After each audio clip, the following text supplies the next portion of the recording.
Bientôt le déconfinement et parmi vous, beaucoup se posent la question du transport. Comment se déplacer à partir du 11 mai dans la métropole rennaise notamment? Privilégier la voiture, les transports en commun, le vélo ou encore la marche. On en parle aujourd'hui avec nos invités.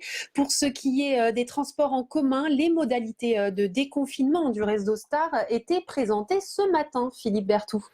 Effectivement, bonsoir Claudia, bonsoir à tous Bonsoir. et bonsoir Laurent Sénégou. Merci d'être présent pour notre Bonsoir. émission aujourd'hui. Vous êtes le directeur de Keolis Rennes. Il faut rappeler que Keolis, c'est le délégataire de service public pour l'exploitation du réseau de transport collectif, le STAR, qui dessert les 43 communes de Rennes Métropole. Et vous avez participé, Laurent Sénégou, ce matin à une conférence de presse où l'on a appris qu'à partir du 11 mai, l'offre de service sera maximale pour permettre la plus grande fluidité possible du trafic et ne pas générer de file d'attente pour accéder au bus ou au métro. Emmanuel Coué, le président de la métropole, a indiqué que plus de 100% du métro sera assuré, et même 80% pour les bus. Alors qu'est-ce que ça veut dire, plus de 100% de métro? Ça veut dire que si on compare avec une offre normale de mai, donc si on avait été sans confinement, on aurait fait un certain nombre de trajets en métro durant une journée, et là on en fait plus que ce qui était prévu. Donc en gros on fait 400 trajets habituellement au mois de mai par jour, et on va passer à quasiment 480.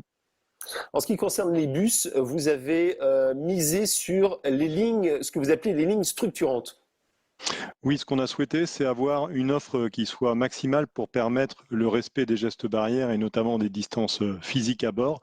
Et donc l'idée, c'était d'avoir des fréquences relativement importantes et de ne pas avoir des lignes qui tournent avec une fréquence, par exemple, d'un bus toutes les heures. Donc on a concentré l'offre sur les lignes structurantes au sein du périmètre le plus urbain. Et puis après, on a assuré une offre maximale sur les lignes métropolitaines qui desservent les communes. Vous pensez qu'avec cette offre maximale, il n'y aura pas besoin de régulation du trafic ou de restriction de l'accès aux bus et au métro à certaines heures de pointe, comme on pourrait le craindre? Alors, ce que l'on espère, c'est qu'avec l'offre la plus forte possible, on évite ce type de situation, mais on ne le garantit pas. Aujourd'hui, on peut avoir des épiphénomènes, que ce soit en pointe ou que ce soit en cours de journée, où on peut avoir effectivement beaucoup de monde à bord des métros et des bus. L'idée, c'est que dans les premiers jours de fonctionnement au déconfinement, on observe et on soit en capacité de réagir ou en rajoutant de l'offre ou en prenant des mesures de régulation, effectivement, par exemple dans le métro, où on demande aux gens de rester en dehors de la station avec une présence humaine qui assure cette régulation. Alors Laurent Sénégou, qu'est-ce qui va changer à partir de lundi pour accéder au bus et au métro? Il faudra être masqué tout d'abord, mais pas seulement. Oui, effectivement, on rentre dans un fonctionnement qui sera différent avec deux obligations majeures. La première, c'est un port du masque qui est obligatoire quand on pénétrera dans les espaces de transport. Donc, c'est la station de métro, c'est un bus, c'est un métro. Donc, effectivement, ça, c'est une obligation et on ne peut pas s'y soustraire. Et puis, la deuxième, c'est de respecter l'ensemble des gestes barrières et notamment une distance entre les personnes, cette règle fameuse des 1 mètre. Pour ça, on va demander à l'ensemble des voyageurs qui utiliseront le réseau Star de respecter au maximum ces distances et on les aidera avec un certain nombre de signalétiques à bord pour leur permettre de se repérer.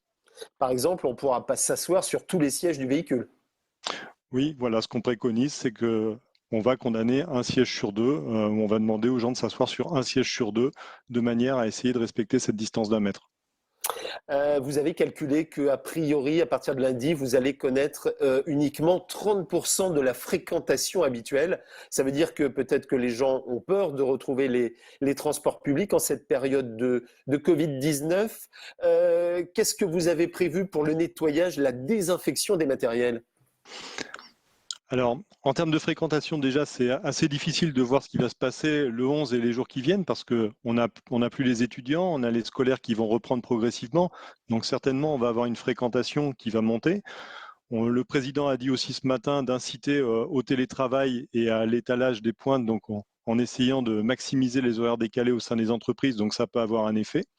Et effectivement, tout ça, nous, on va l'intégrer dans les contraintes qu'on s'est fixées en termes de nettoyage et de désinfection. Donc on nettoie et on désinfecte de manière très très importante l'ensemble des bus et des métros. Et à partir du 11 mai, comme on attend une fréquentation supérieure, notamment dans le métro, on va procéder à des désinfections en cours de journée où on va avoir du personnel de notre prestataire de nettoyage qui va passer pour désinfecter les métros, les stations, les valideurs, les distributeurs tout au long de la journée.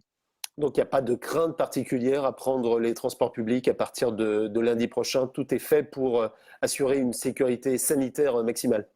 C'est notre objectif, faire en sorte qu'effectivement, on soit en capacité de faire respecter le mieux possible l'ensemble des préconisations du gouvernement de manière à rassurer et qu'on puisse être en capacité de reprendre rapidement avec des niveaux de fréquentation qui soient plus élevés.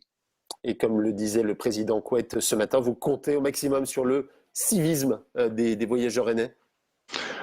Oui, aujourd'hui, je crois qu'il a dit, en fait, on est sur du dialogue et de la confiance. C'est ce qui nous guide aussi dans notre approche. On ne va pas être là tout de suite pour faire respecter en verbalisant, en étant répressif. Non, on met du personnel à disposition pour expliquer, pour informer, pour aider à appliquer l'ensemble de ces préconisations. Et on sait que les Rennais sont plutôt civiques quand ils sont à bord des transports en commun, métro et bus. Donc, il n'y a pas de raison que ça soit différent à partir du 11 mai. Merci beaucoup, Laurent Sénigaud. Je rappelle que vous êtes le directeur de Keolis Rennes.